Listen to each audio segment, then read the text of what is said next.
Hello, everybody. Welcome back to the Creative Differences Podcast. I know it's been a while. You know it's been a while. We don't need to talk about it. My name is Dallas, and I'm going to tell you now, if you didn't like the season of The Boys because it's too political, then you might not like this episode of our podcast. You might not be part of our usual audience. Welcome. You're new here. I don't know how long you'll last, but we'll see. Welcome. Hey guys, I'm Demi, and if you guys didn't like the Acolyte because there was too much diversity, you're really not gonna like this episode. So you might want to bow out now. Just gonna say it now. Welcome to another episode of the Creative Differences Podcast. It's been a minute. For those of you guys who are new here, this is your one-stop shop for movie reviews, Fancast Fridays, Throwback Thursdays, and a number of other pop culture related items. Come for the reviews, stay for the thirst. This time around, we will be reviewing The Boys, The Acolyte, and Longlegs. Yes, a very varied episode. Superheroes, Star Wars, and whatever Longlegs is. Oh, okay. Well. But yes, horror. So yeah, you'll notice it's just me and Demi. It's a double D edition. Gabby and Cassie are at a Homelander rally, and we could not get them out of it. So oh my gosh. No, they're not here today. Please like, share, subscribe, tell somebody, but tell them it's good. Don't just be like, hey, here's a podcast. If you do that, maybe we'll stop taking these random month-long breaks and just be consistent like we used to. Hey guys, we had to get jobs. Yeah. Sorry. Yeah, this does not pay us, but it can. If you support us so much that we can make this pay us, then we'll be more consistent. It's a cycle. All right, so let's get started with The Boys. Unfortunately, I did not finish The Boys because, as I said, I've been working. Give us our intro, man. Tell us about The Boys. I did watch the first 5 episodes of the season. Yeah, so you got a pretty decent way into it. I have an idea of how I feel about the season. Exactly, and we won't be spoiling anything anyway. So it's not how we do things here. Yeah. So yeah, The Boys was developed by Eric Kripke. He created Supernatural, and he has a bunch of his friends from Supernatural in the show, which is lovely. The show stars so many people, and they keep adding people every season. Carl Urban, Jack Quaid, Anthony Starr, Aaron Moriarty, Laz Alonso, Tomer Capone, Karen Fukuhara, Claudia Dumit, I think is how you say her name, but I'm not sure. I should have looked it up. And this season, we have Susan Hayward, Valerie Curry, and Jeffrey Dean Morgan. The series is based on the comic book of the same name by Garth Ennis, and by all accounts, the show is much better than that comic book, so shout out to Eric Kripke. IMDb summary: a group of vigilantes set out to take down corrupt superheroes who abuse their superpowers. So, we've reviewed this before. Last season, I wrote, this season's summary could pretty much just be, hey guys, we're diving deeper into everyone's trauma this season. And that always kind of applies to this show. They will have another focus, like this one, assassination attempts and fun stuff like that. But at the end of the day, lots of trauma every season of The Boys, because life is traumatic. That's what we're here for. Yeah. What do you think? You've seen the whole season. Yes, so what did you think? It's great. The show is still great. I see people complaining about it. We can get to that after we both give our initial thoughts. But my initial thoughts are, the show was fire. They nailed it. They nailed the finale. They nailed 8 episodes of season 4. Y'all stop complaining. To me, what are your thoughts on the first 5 episodes? This show, man, just every year, just more insane. I continue to love this show, like what this show has to say and its political commentary and its social commentary, but I also find it harder and harder to watch every season, which almost makes me happy that it's going to be over after season 5. But yeah, this is the first season that I have actually been nauseous watching an episode. So it's a lot. It's so much, but it's good. It's so good. But man, it's still ever the feeling of, why do I watch this show? Oh wait, that writing is so good. Yeah, it's so that's good. The problem. Is it's one of those shows that is amazing, but I can't recommend this to people who don't know what it is, because then I look like a crazy person. I can, but I have to tell you what it is. You get to one of those scenes and you be like, is this what Dallas is into? It's like, no, not that. Like, the show itself is good. Not that part. I don't condone the whatever that is. Yeah, I can't even. It's a wild time. So gross. Yeah, it's so gross. And some things, there were some things this season I was like, I didn't need to see that. It's okay. But yeah, the writing is always great. Yes, story is great. Like, what are you saying? The issues they talk about are great. The actors, fantastic. Yeah, everyone is killing it this season. You haven't got to the finale yet, but it feels like in the finale they're like, all right, everybody, you've been going really hard with the acting, but now really, really go hard. Carl Urban, Aaron Moriarty, Anthony Starr. Well, he's been killing it as Homelander every scene he's in because he has to. Like the kind of things that Homelander does and goes through, and his whole descent into madness. Like Anthony Starr has been killing it. Descent? Was he not already there when we started this show? It's weird. It's like he was already mad, but he definitely still had room to descend because descent into further madness. Further madness. Because it's like you were definitely crazy, but somehow you found ways to get crazier. Yeah, we've reached the point in the show where every time that character is on screen, I feel like so tense because I'm like, I don't know what's going to happen. I don't know if he's going to do something that I absolutely hate. I don't know if he is going to do something that I absolutely hate. But I don't know if he's going to do something that like I absolutely do not want to see on screen or what. Like, what war crime is this man about to commit on my screen? Yeah, it's such a wild show.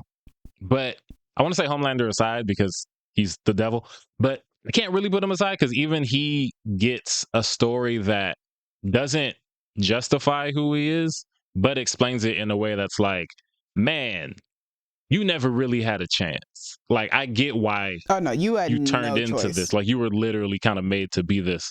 But yeah, it's just like, we learn things about every character that, depending on how you feel about the character, can really make you like, ooh.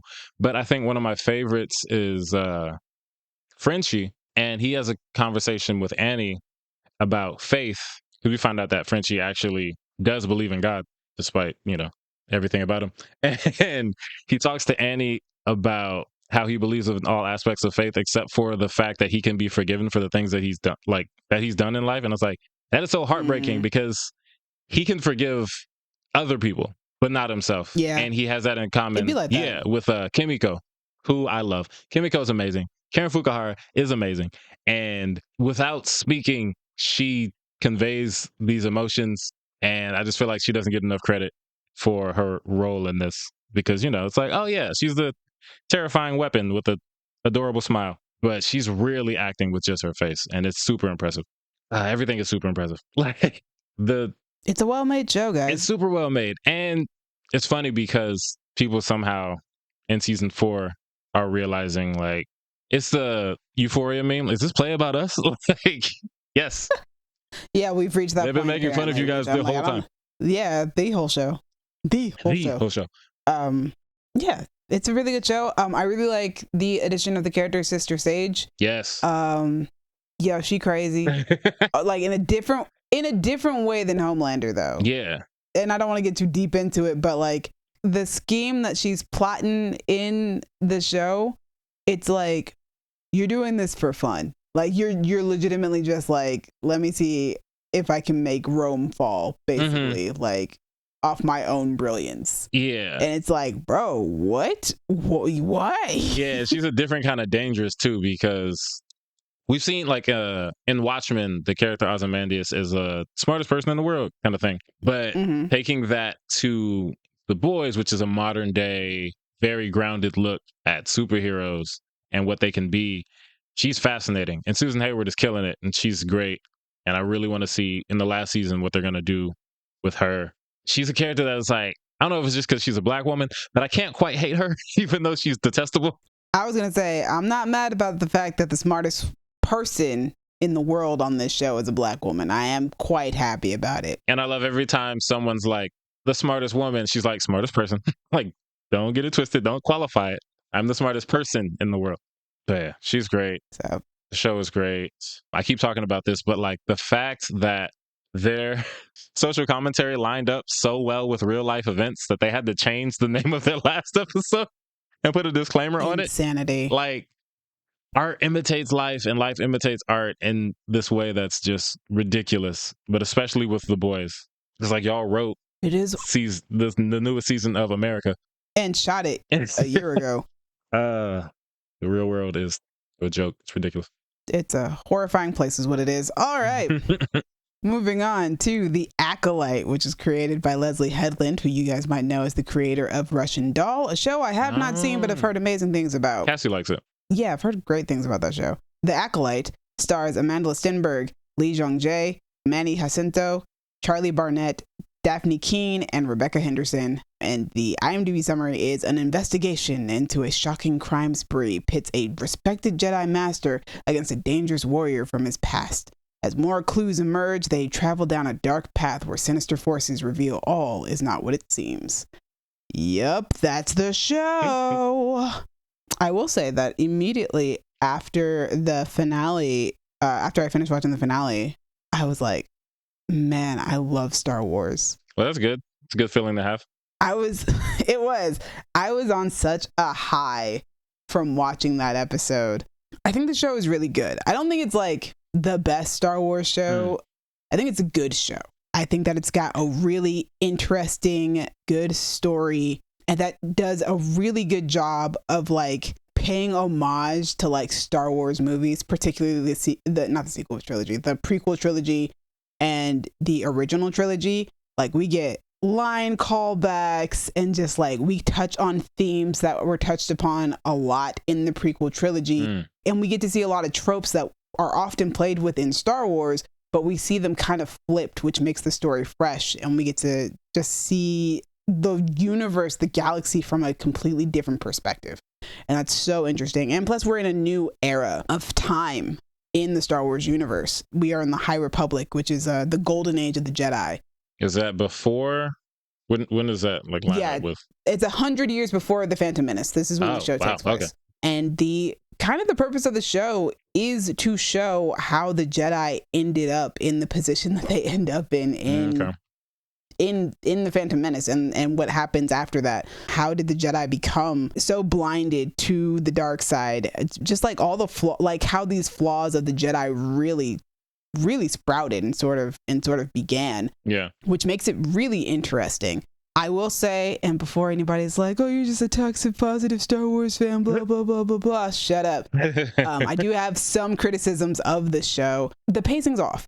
And I don't think it's their fault. I think it's a streaming era fault. Since streaming has become so big, we get a lot of TV shows that are like 8 episodes, and then we wait like 2 years for like another season. Right. And I feel like this is a show that needed more than 8 episodes. I feel like this is a show that needed 12.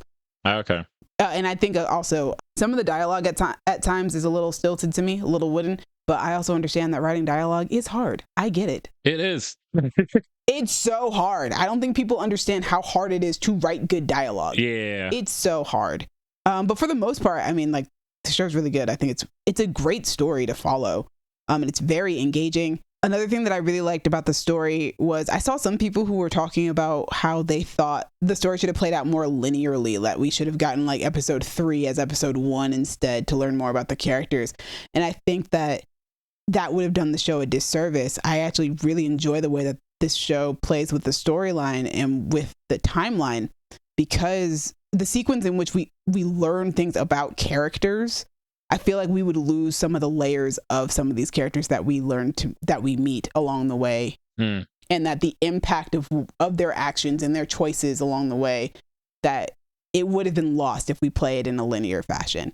Okay. Our emotional reactions to them would not have been as effective if we watched it linearly. There are like characters that they want you to fall in love with at the beginning, only for you to find out further down the line that there are choices that they made that weren't great choices. Yeah. And there are characters that they want you to meet that they want you to, hate or like dislike or whatever. But as you go further down the line, it's like, oh, well, there's a softer part of this character.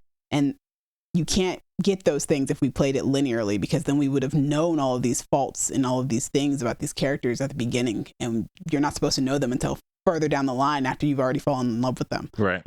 Amanda Stenberg it's so great. Nice. And the only spoiler I will give is that they are playing multiple characters on this show. Right. And they are doing a great job at differentiating between these two characters and actually being two separate people within the midst of that. I love that. I love when actors get to do that. It's so much fun. Yeah. But yeah, Amanda Stenberg, so good. Manny Jacinto might be the MVP of the show. Nice. Just amazing. One of the best new characters in the Star Wars universe. For sure. Lee Jong-jae, same thing, also plays a phenomenal character and gives a very nuanced performance as well. Everybody does a really, really good job. This might be some of the best if not the best Star Wars action that we've ever gotten, especially with lightsabers. Oh my gosh, the stunt choreography is sick. The wuxia inspired stunt sequences, beautiful. Yeah, Perfection. that stuff's always going to be dope. I've heard good things about that. It's so good. Oh my gosh. Episode 5 and episode 8, just killer. Just amazing stunt work. Bravo to the stunt team. They did an excellent job. Yeah, overall, I really liked this show. I hope that we get a season 2. I feel like there is a perspective here that hasn't been explored in Star Wars, and I would love to explore it further. After the finale, I felt like we really were just beginning. Like, the story's just beginning, okay. and I really want to see where it goes. Like, and I know, like, a lot of people want shows to be, like, amazing out the gate, and I'm like, yeah, but, you know, sometimes it's good to just let a show, like, improve as it goes along, too. Like, yeah, there's room for improvement here, and I would like to see the show improve, and also just, you know, I want to see this story play out. I want to see what Leslie Headland has in store for us. Also, Leslie Headland, thank you for making Star Wars sexy. Yeah. We love to see it. And also for giving me what might be the blackest Star Wars ever. There is a scene in episode 3 where these girls are getting their hair retwisted. And just, I was like, oh my God, what? Like, it's not an important thing. It's just an action that's being done. It doesn't sound like a Star Wars thing. But like a common Star Wars thing. My heart was so full watching it. And like, episode 3 also consists of like following a small family of black women, and I was just like, a black family in my Star Wars, right? Yes. Who would have thought? Yes, absolutely. Not me. Never saw that coming. It just, I don't know, man. As somebody who has been a Star Wars fan since I was 9 years old, I am almost 32. Like, that's a huge thing for me. Like it's not something that I ever thought I would see in Star Wars. It's not something I ever thought that I wanted out of Star Wars, but to see it, like, I was like, oh my gosh, what? Like, this is a thing that's happening, and it was like so so poignant for me. As a huge fan of this show, a lot of people were upset because there's also no leading white man in this show. Oh, lovely. Yeah, there's a lot there. We have 2 Asian male leads. Charlie Barnett is also a black man. We have Daphne Keane, aka X-23, and she's dope as hell on this show. I think actually the show did a really good job with its characters, really defining who these characters are and like what differentiates them from one another. And I think that was like one of their strongest points, was making you fall in love with these characters. Not only did we get, we have a black protagonist, we also got the first ever contemporary song that's been written for a Star Wars project. Really? And it was done by Victoria Monet. That's very black. Like, oh, also, one of your favorite composers did the show. Michael Abels. Michael Abels. I like Michael Abels. Yeah. Michael Abels, and like black women were writing the show. We had a black action designer. Nice. I'm like, the whole show, I was like, hey, Leslie, hey, give her all the seasons she wants. They've never had a contemporary song written for Star Wars before? This is our first time having like a contemporary song. So of course it's like a R&B atmospheric type, man. I was like, yo, we won with this show. Nice. It's also a really good song. So good. Makes sense. Yeah, I mean, it's Star Wars. It's, you don't usually do like contemporary music it's not for like fantasy stuff. I get it. It's just, it's been so long that I was like, maybe one, but no, I guess it's the first one. No, it's the first one ever, and it's Victoria Monet. Nice. Very black. We love to see it. Winning. We're winning out here. Also, fun fact, so my cousin has never been interested in Star Wars whatsoever. She loves the Acolyte. Like, this is the one Star Wars thing that she likes. And I just think, like, one of the things that watching the show made me realize is that, so Star Wars, one of the coolest, most beautiful things about Star Wars is that it's such an expansive universe. Like, the first movie was so many different things because George Lucas pulled like so many cool things, like samurai and like westerns and like gunslinging and like so many different tropes and elements from different things that he thought were cool. And if you pull just a couple of little things from each one, you still and put it in the Star Wars universe, you still have a Star Wars story, but you have a Star Wars story for like a different like subset of fans. Right. There's a possibility for there to be a Star Wars project for any person out there. You just have to find the one that fits for you best. Yeah. So like this one is all about the Jedi. There's a lot of mysticism, but it's also it's a murder mystery. There's not a lot of politics involved in this show. But then you've got something like Andor, which is all about political revolution. Right. It has no mysticism at all. There are no Jedi. There's no magic. But then you've got like Ahsoka, which is very much a fairy tale, but like taking after like samurai because Jedi. And it's got all the mysticism and magic and stuff. Like there's so much that you can pull from for Star Wars and still create a Star Wars story. And I just feel like that's one of the coolest and most beautiful things about Star Wars is that you can do that. And there's not a lot of franchises that you can do that with. And I think that they really should tap into that because it's really cool. Nice. But yeah, The Acolyte. It's fun. I had a great time. Also full of great symbolism. Check it out if like you want to. Like if it seems like something you're interested in, watch it. Ignore all of the review bombing that's been going on because it's a bunch of people who already determined that they were going to dislike this show before the show even came out and continued to hate watch it. By the way, if we get a season 2, shout out to all the hate watchers. Thank you for your support. Yeah, they don't really get what they're doing. You guys keep watching it and the ratings are just, we're winning. But anyway, let's move on to Longlegs. Speaking of murder mysteries. Oh, we're on it today. We're on it. Right? Yeah. I went and saw Longlegs. I did a double feature with the homie Jesse. Shout out Jesse if you're listening. We saw Longlegs and then we saw The Lion King because I needed a palate cleanser and The Lion King is my favorite movie ever. And I proposed, I was like, yo, double feature. And Jesse was like, yes, but only if we do Longlegs second. I was like, you're out of your damn mind. So we didn't do that. Something's wrong with that, man. Yeah. But yeah, let's talk about Longlegs. It's all the scary kids are talking about it. It's very popular with indie horror fans. It is written and directed by Osgood Perkins, who I found out today is Norman Bates' son, Anthony Perkins. I didn't know that man had a son, but he does, and he makes weird movies. The movie stars Micah Monroe, Nicolas Cage, Blair Underwood, and Alicia Witt. And the IMDb summary is, in pursuit of a serial killer, an FBI agent uncovers a series of occult clues that she must solve to end his terrifying killing spree. It does not have anything to do with spiders. We all thought it was something about spiders because of the title. He just calls himself Longlegs. I'm sorry to disappoint you guys. I didn't know what the hell this movie was about, but I saw a trailer and I determined it was some kind of FBI mind huntery type thing. And I was like, bet, I'm down. So then we sat down. The opening scene starts with the little girl in a yard, and then Longlegs shows up, Nicolas Cage, terrifying. And most of his face is like off screen, so you can't really see. And then he like bends down in a face reveal, and there's this like jump scary score, like music sting. And I was like, I made a huge mistake. I was like, why am I here? And to the movie's credit, that unsettling feeling of tension stayed with me for most of the movie. It's very effective. Osgood nailed that.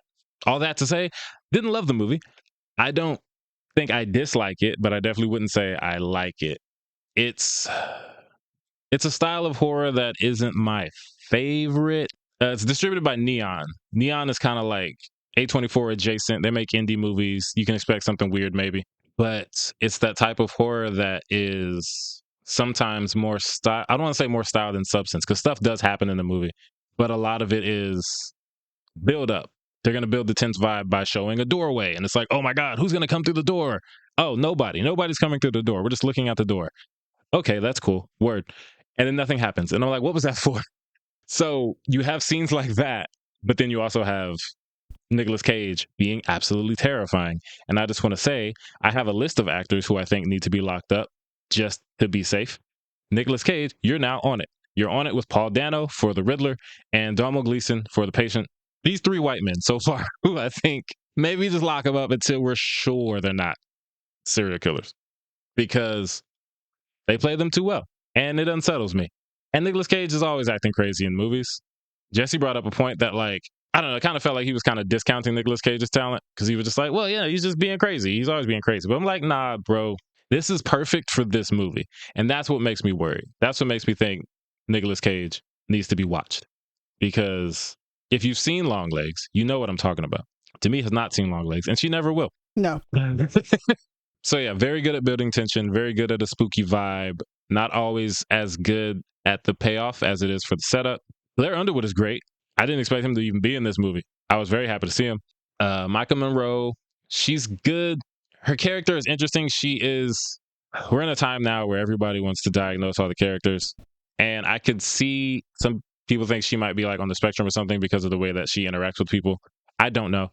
I don't really try to do that when I watch movies, but I understand the reasoning behind it. But she plays it well. It's just the characters are frustrating in a way that's like there's clear evidence pointing to certain things and they don't pick up on it. And it's like, hey, you guys are FBI agents. I'm a random moviegoer. I picked up on that. Why didn't you? But, you know, it doesn't make the movie bad. Just not exactly my cup of tea. But yeah, that's Longlegs. Oh, also, random thing. This movie takes place in the 90s. And it took me like half the movie to realize that because they work at the FBI. And there's this big ass picture of Bill Clinton in their office, which makes sense given the time period. I thought it took place in modern day. So I was very distracted trying to figure out what is this big ass picture of Bill Clinton doing on the wall. I was like, why's Bill Clinton here? Is he like the FBI's favorite president? Did he do a lot for the FBI? Like, what's the story yes, he's here? Their favorite president. I was like, why do they have Bill Clinton on the wall? But then later on, they're like, funny. Oh yeah, he did this thing in the 70s. It's been 20 years. I'm like, it's the 90s. Okay, that explains Bill. That's absolutely hilarious. it's like, what the hell is he doing here? But I get it now. Anyway, that's Longlegs. Chances are, if you were interested in Longlegs, you probably saw it because it seems like everyone who was going to talk about it saw it already. I've seen 4-star reviews. I've seen 2-star reviews. It's very polarizing and it's very weird. Shout out Nicolas Cage. You were great and it scares me. I don't know if I ever want to meet you.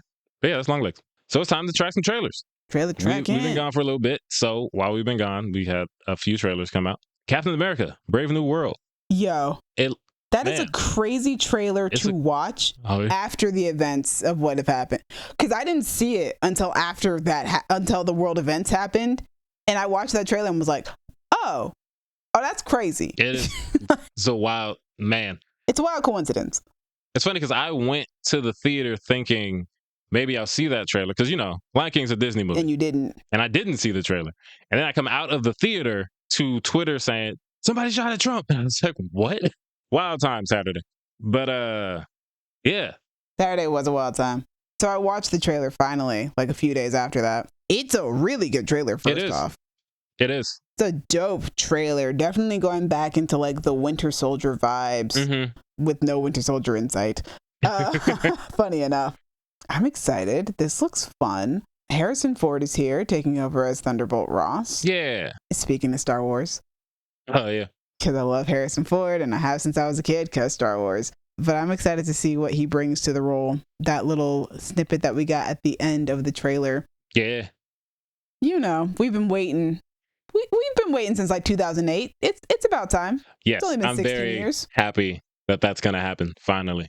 And also with us getting a Thunderbolts movie soon, like, yeah, you have to. Yeah, you can't have Thunderbolt Ross not do the thing that he does. Got to do the thing. Falcon and the Winter Soldier convinced me that Sam will be a good Captain America, so I'm excited to see him be Captain America now after that 6-episode series. Yeah. He's got his own Falcon hanging out with him, you know. Is that I forgot his name. Danny? I think. I'm trying to think. I don't know if Danny's the actor's name or the character's name. Or the character's name, yeah, exactly. But yeah, we're talking about the same person. Yeah. I like that dude. He was on Falcon and the Winter Soldier. Yeah, I like him. It looks good. It looks like a dope movie. I'm happy to be excited about it because I wasn't really excited for Falcon and the Winter Soldier. Like, I enjoyed it, but it didn't do a lot for me in terms of like, man, I can't wait to see what happens next with Sam Wilson. But now I'm like, I can't wait to see what happens next with Sam Wilson. I gotta be honest, I was more excited about Flag Smasher when that show came out than I was about anything else. That makes sense. Because Flag Smasher was dope. Well, yeah. Well, you know what's funny, and this trailer is also not on our trailer tracking list, but it came out a few days before this trailer. The Agatha All Along trailer, also a really good trailer. Yeah, and a very different type of Marvel thing, which I love that we're getting very different types of Marvel things at the same time. Yeah, that was like such a big reminder of how different Marvel projects could be to watch the Agatha All Along trailer, which I was like, oh, this feels like something very, very new. We're diving very deep into like magical, supernatural stuff. And then a few days later to get the Brave New World trailer and be like, oh, also we can do this too. We can do political thrillers as well. Love to see it. Obviously, Brave New World has a little bit of controversy going on right now with the introduction of the superhero Sabra in the film.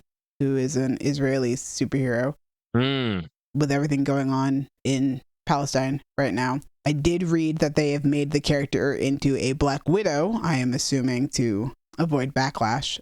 And I just Okay. want to say, if it ain't Natasha and if it ain't Yelena, don't be bringing random Black Widows in here. Yeah, that sounds Don't like do that. that sounds like a very Demi stance. It's a very me stance. Don't just be bringing random Black Widows in here. Nobody asked for that. I mean, But also, we here at, for the record, we here at Creative Differences are completely averse to genocide, free Palestine. Yeah. Free Palestine, which I get the desire to be like, let's avoid things that could be controversial. Well, I don't know what they're going to do with the character, so I'm not going to try to. Well, it sounds like they've made her a former Black Widow and just completely like undone all of the comic book backstory that she has. Right. Which, we'll see. We'll see how that works out. I mean, with them doing Thunderbolts with a Black Widow on the team, I can kind of see some connective tissue there, so that's cool. How are these former Black Widows getting? Never mind. You know what? That's too much. Anyway, next trailer. Hold on, I gotta say, Giancarlo Esposito, this man. Oh yeah. How he gonna find his way into everything? Prestige TV, blockbuster movies. Like, I think I've already seen him in 2 or 3 projects this year. Yeah, he's everywhere. And now he's in this trailer, looking dope as hell with that big ass gun. Ah, man. Him and Harrison Ford repping for Star Wars and the MCU. Also, they're bringing back Tim Blake Nelson, which I think is dope. I don't know. Liv Tyler's supposed to be in this movie too. Mm-hmm. They're bringing him back. They're bringing all the Hulk stuff back. All the Hulk, which is so interesting because it's not a Hulk movie. We're not getting a Hulk movie. Yeah, so they're like, distribution rights. We're gonna pull Hulk stuff out and put them in other things. Which, hey man, it's Marvel. So I grew up reading comics where, the Hulk will pop up in a Captain America comic. Please just put Bruce and Betty together. Please. You know what, MCU, I need you to take notes. I need you to take some notes out of the Acolytes book and bring romance back into your franchise. That's what I want. Yeah, comics have it. Shows have it. They do. Do it with the MCU. Anyway, yes, next trailer. Next trailer is Gladiator II. Yeah, I remember watching the first movie back in high school, and I don't have any. I remember liking it. I don't have any memory of it, so I'm gonna have to rewatch it before the second one comes out. But it looks like the second one looks like a good movie. I'm intrigued by what the story is and like by the characters that we were introduced to in the trailer. I am intrigued by the characters mostly because Denzel just feels like a very modern nigga that they put in the Gladiator movie. Yeah, I've heard a lot of people are having issues with that, and you know what? I know I'll have fun with it. It's funny because like people are having issues. It's my favorite thing about this trailer. Like when he is laughing at that table with the dude, I know he wants to say my nigga. Like you can see it in his face. Like he wants to make a guarantee so bad. He wants to make a guarantee so bad. And it's just like this is just a Denzel character from modern day that you plopped into the Gladiator movie, which makes it more interesting to me. Yeah, I know a lot of people are upset about the No Church in the Wild in the trailer, but like y'all really think they're gonna put that in the movie? They're not. Like, yeah, it's a trailer. Literally, it's there to create an energy and a vibe and to tell you about what the movie is.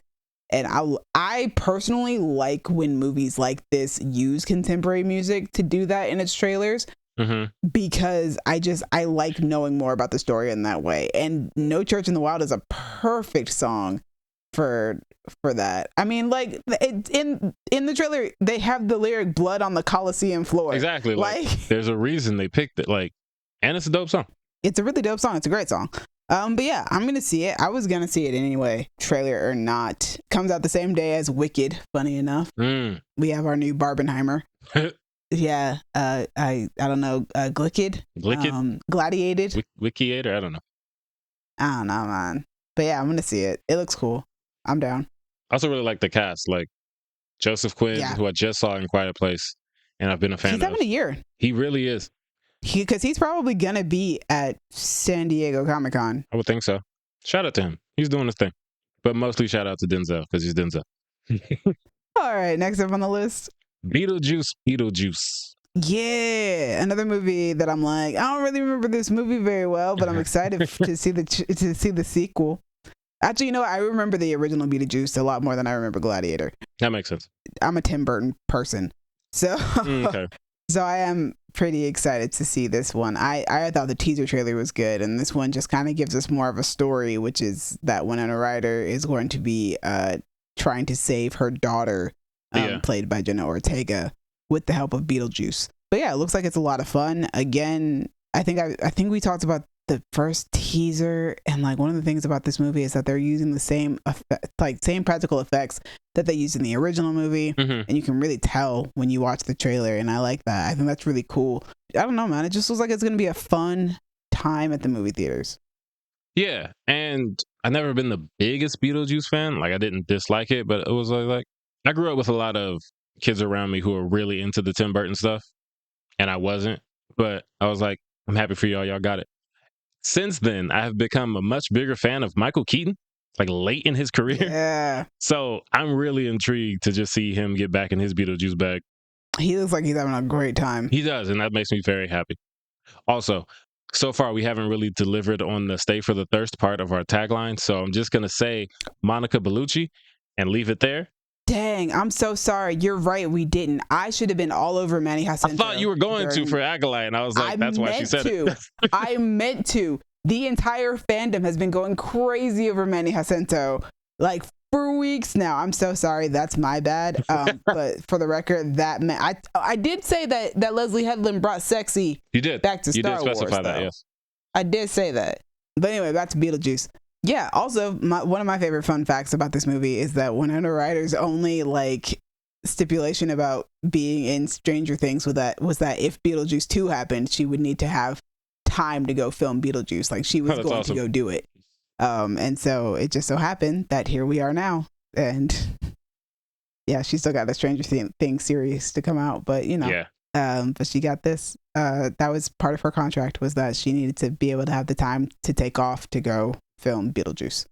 Which is wild, because Stranger Things came out like 8 years ago.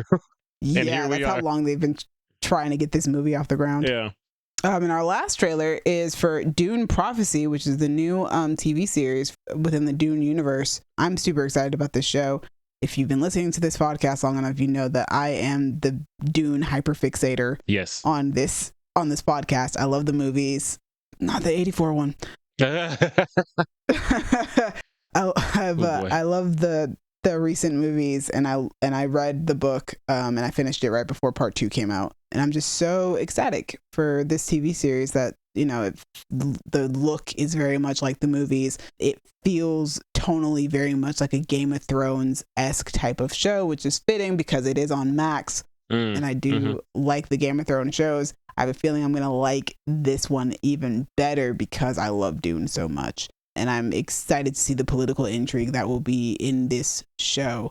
Especially because, I mean, like, the movies themselves are also like full of political intrigue too. So this will be a lot of fun for me. Yes, you're a big fan. My type of fun. Of the Duneverse. I am. Nicely done. Thank you. That is our trailer tracking. We have casting news from Poker Face Season 2, a show that we all love over here. Yes. Season 2 has cast Giancarlo Esposito. He's back. He's back again. Katie Holmes, Kumail Nanjiani, and Gabby Hoffman.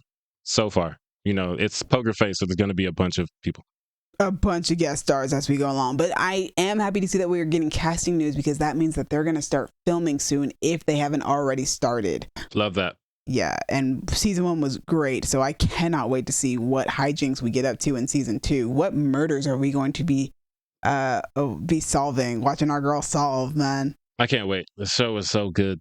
It's so good. But yeah, I mean, and also those are some really good casting choices. So yeah, like can't wait to see who they're playing. Freaking Giancarlo, man, he gonna find his way into some great TV. Everything. He's just going from show to show, like pop, here I am. Always in a role that's like, well, not always, because I haven't seen everything he's done, but a lot of times in the role that's like not front and center. So, you know, he has time to go do Poker Face, and then go do The Gentleman, and then go do The Boys. And then go do The Mandalorian. Then pop up in Abigail. Man, be busy. Booked and busy, as he should be. It's great. Also, I really like Gabby Hoffman now because of Winning Time. She was in that show. Oh, okay. Yeah, and that is how I'm familiar with her. And then, you know, I've been a fan of Kumail Nanjiani since like Franklin and Bash, I think, is the show he was on back when nobody knew who he was. And he was great in that. Yeah, I'm excited. I like Katie Holmes. But yeah, here we are. We're good. That's it. That is it. We did the things. We did the things. Thank you, audience, for listening to us do all the things, talk about all the things, review the things, and talk about some news. Crown Digital, Brandon, and Io, thank you for putting us on Spotify and Apple Podcasts. To me, thank you for editing, putting us on YouTube, repping for the Star Wars fandom, as you always do. I do my best. Yes, every you are day the of my resident life. Star Wars representative. Also the Duneverse fan. I got Yoda socks on right now. Of course you do. That's perfect. Also, I've got a necklace on that has Erebus writing on it. Like, I'm it, man. Very on brand. Yeah. As always, you guys can reach us in the comments, or you can hit us on Twitter at y'all_different, Instagram and Tumblr at Creative Differences Podcast, Facebook.com/Creative Differences PC, or TikTok at Creative Differences Pod. Now that we're recording a new episode, we will be using them again. If you want to talk to me about how Kimiko is one of the best characters ever, and how Karen Fukuhara does not get enough credit for playing that role, find me on Twitter and IG at a king named Simba. Also, I'll be talking more about The Boys at the end of the year. I know that we didn't really talk about it like in depth. You know, the format of our show, we can't really get into everything. It's a lot. The show has a lot. So wait till the end of the year. I'll have more to say. Hey, Star Wars Twitter. If you guys want to come talk to me, you guys can find me on Twitter at Demi_Joie. Joie spelled Joie. I've been having a great time talking to Star Wars Twitter for the most part since the Acolyte started, and I would like to talk more with you guys about the Acolyte and about Star Wars in general. I love Star Wars. I'm planning to go to Star Wars Celebration next year. Let's plan a meetup in Japan. Let's do this. Nice. So yeah, thanks again for joining us. Tune in next time. Hopefully we'll be reviewing Deadpool and Wolverine. Yes, I will definitely be watching Deadpool and Wolverine, and we will do our best to find time to review it because that movie is my whole brand. It is your brand. Yes. Also, you can find Gabby on Twitter at Mommy Longlegs. Sorry, Gabby. And you Oh, I just realized the Twitter I had for Cassie is from the episode of The Boys you haven't seen yet, so I have to not use it. No, feel free. Just do it. Okay. It's not going to make any sense out of context. You can find Cassie on Twitter at safe word is Zendaya, which I think might be better out of context. Yeah, it's been different. Bye. Bye. This season on The Boys, we find out there's a superhero with a kinky sex dungeon. So my question to you, Demi, is outside of The Boys, obviously, which superhero do you think is most likely to secretly have a kinky sex dungeon? Captain America. You said that so fast. Why is it Captain America? Just because I think it would be hilarious. It would definitely be hilarious. I feel like my go-to answer was Catwoman because, you know, whips and leather, but that feels too easy. Yeah. So Batman. It is the Batcave. The Batcave. That makes sense.